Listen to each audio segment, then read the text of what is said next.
welcome back to Granite Farms. We have a great something finally to talk about.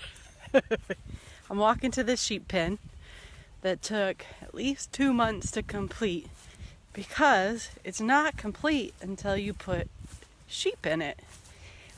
And they arrived within the last week, so I'll just tell you like how we went about getting them, researching which breed we wanted, and a little bit as much as we know about the breed.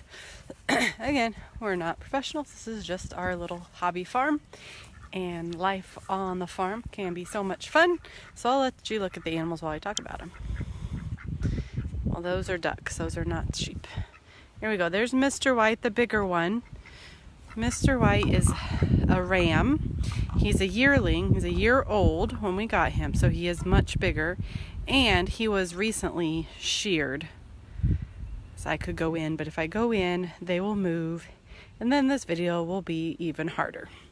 So he looks a little whiter, but it's just because he was sheared and all of his nice wool shorn off before he arrived. And next to him is lovingly named U2. Down there is U1. I just got it U2, but EWE, U1 and U2. So we went about finding these lambs. First of all, there's a training class my husband's going to next week at a local farm, and we thought we might get a starter breed from there, but they don't give you rams, only lambs, and we knew we needed the same kind of ram so they could make the same breed of animal. We didn't want to mix breeds, so I asked my friend who has some sheep, and she said she raises Tunis, Tunis. So here are 3 beautiful Tunis sheep in our new flock. Hold on, I'm on video.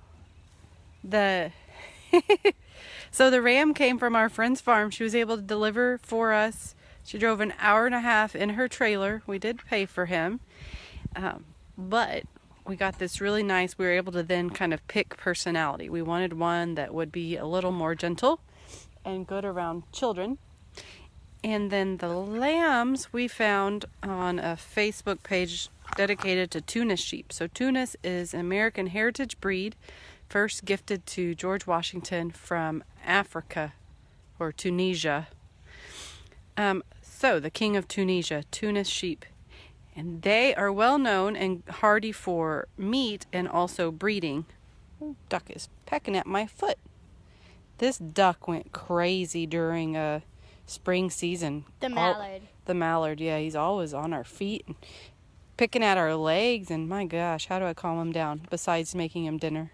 He might be dinner soon. We're kind of tired of him. So anyways... okay, so Mr. White arrived on a truck. What not to do. The 2 ladies, we had to drive about 4 hours away to pick them up, and we don't own a truck and a trailer yet, and our SUV doesn't have a hitch, so we couldn't put a trailer on it even if we found one to borrow or rent, and that was kind of a long ride. We didn't want to pay for the transport fee, so I was like, oh, they'll be little. They're just lambs. Go ahead and put them in the back of the SUV. It's fine. We'll put down some. They were little enough to fit. Yeah, they fit, barely. We put down these pee-pee pads, which are used for, like, bigger animals, you know, and I thought they'd be fine. We really need to throw away our trash, but they've been rained on since then. But we put some of those down, you know, that you get for large dogs and cats, and we thought that would be fine. But you should have smelled it. It was so bad. How bad was that smell, Lexi? What? Well, I like that smell. I like the smell of animals. It reminds me of the zoo at the petting zoo. Oh, if yeah? you smelled the petting zoo at the zoo, you've smelled what our car smells like. Whew, I don't know. I gagged when I smelled it because I don't even know how they did it for 4 hours, and they had the windows down the whole time, but yeah.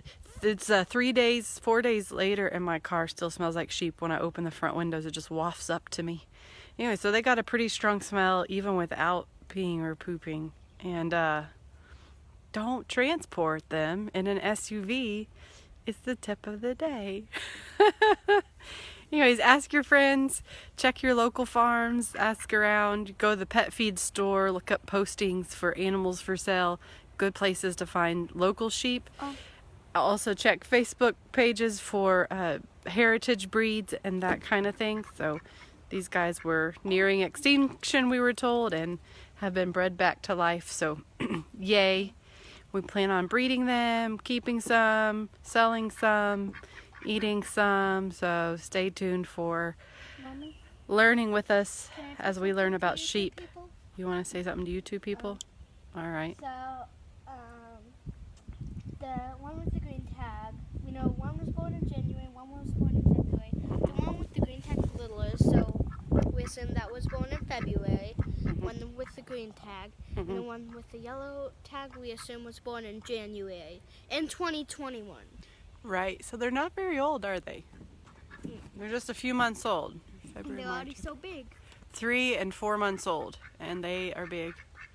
These girls would stand up. We'd see how big they are. Oh, I know how to get them to stand up for you. I got to just open the gate and they'll go running. Mom, They're still pretty skittish. They did not want to go in their pen the first night. So, I mean, we've had them in this corral area anyways. So we didn't make them go in their pen. They'd be eaten by a duck. Huh. It's been raining here today. So there you go. You can see how big they are. There's the girls. Girls have their tails fully docked. Lexi, you're in the way, baby. See if you can tell that. Fully docked tails, and then Mr. White, his is not fully docked, but it is docked. So he's got a little bit more of a tail. So I can see a little bit of their height difference and weight difference between a 1-year-old and a 3, 4 month and a 1-year-old. Aww. If only Mr. White would baw for us, because his baw is awesome. It's like a Mack truck. And theirs is all cute and little. Yes, you too. You Mr. one and you White? two. Yes, Mr. White. Mr. White sounds like ba, and theirs sounds like meh. Yeah, ba and meh. Ba ram you. Meh. Next time. Oh, get away, duck.